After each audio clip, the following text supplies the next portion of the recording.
இன்னைக்கு என்ன ஜிகே கிளாஸ்ல பார்க்க போறோம் பார்த்தீங்கன்னா, மத்திய அரசு அறிமுகப்படுத்திய ஒரு வானிலை திட்டம். அதாவது என்னன்னா மிஷன் மௌசன். சரிங்களா? அப்ப நமக்கு எக்ஸாம்ல என்ன கேட்கலன்னா, மிஷன் மௌசன்ங்கிறது எதனுடன் தொடர்புடைய திட்டம்?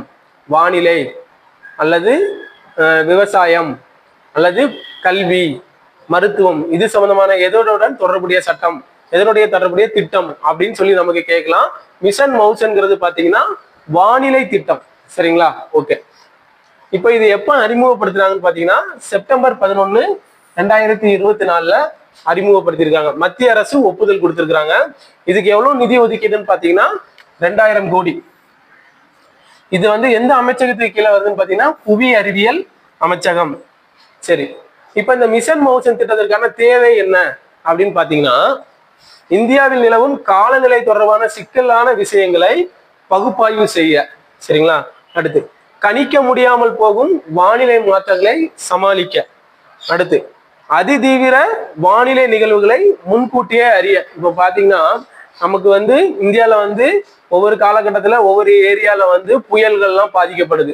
சரிங்களா? அது சம்பந்தமாக அறியதுக்கு. அப்போ அதிதீவிர வானிலை நிகழ்வுகளை முன்கூட்டியே அறிய, புயல் சின்னம் இதெல்லாம் முன்கூட்டியே அறியறதுக்கு, அல்லது நில அதிர்வு இது மாதிரியான பேரிடர்களை முன்கூட்டியே நம்ம கண்டுபிடிக்கிறதுக்கு உதவுது. அடுத்து கணிக்க முடியாத போகும் காலநிலை மாற்றங்களை சமாளிக்க.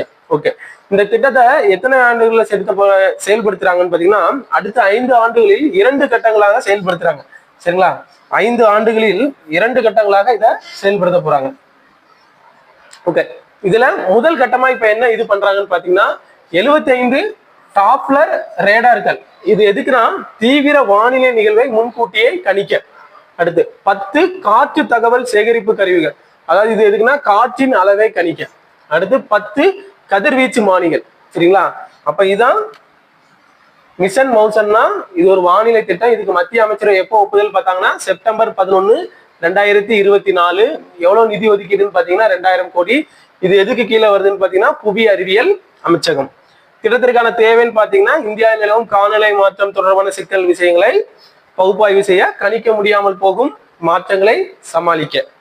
அடுத்து அதிதீவிர வானிலை நிகழ்வுகளை முன்கூட்டியே அறிய. இந்த திட்டம் அடுத்த 5 ஆண்டுகள்ல 2 கட்டமாட்டு செயல்படுத்துறாங்க.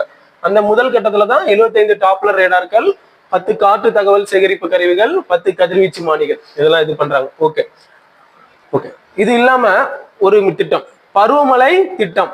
இது எப்பன்னு கேட்டாங்கன்னா 2012 பருவமழை திட்டம் 2012. ஓகே, இப்போ தேசிய குற்ற ஆவண காப்பகம் ஒரு அறிக்கை வெளியிடுறாங்க.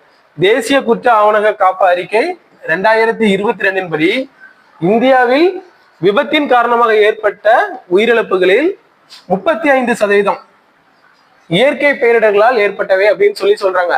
சரிங்களா? அப்ப நமக்கு இதுல இருந்து என்ன கொஸ்டின் கேட்கலன்னா, இந்திய தேசிய குற்ற ஆவண காப்பகம் 2022 அறிக்கையின்படி இந்தியாவில் விபத்தில் காரணமாக ஏற்பட்ட உயிரிழப்புகளில் எத்தனை சதவீதம் இந்த பேரிடர் மூலமா ஏற்படுதுன்னு கேட்கலாம். அப்ப எத்தனை சதவீதம்? 35%.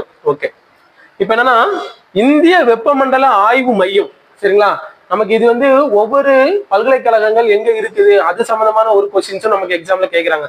அப்ப இந்திய வெப்பமண்டல ஆய்வு மையம் அது எங்க இருக்குன்னு பாத்தீங்கன்னா புனே. இது என்ன பண்ணும்னா மேகத்தின் தன்மையை பற்றி ஆராய்ச்சி செய்ய. சரிங்களா? அதாவது மேகத்தின் தன்மையை பற்றி ஆராய்ச்சி செய்ய இந்திய வெப்பமண்டல ஆய்வு மையம் அமைந்துள்ள இடம் எங்கன்னு கேட்டீங்கன்னா புனே.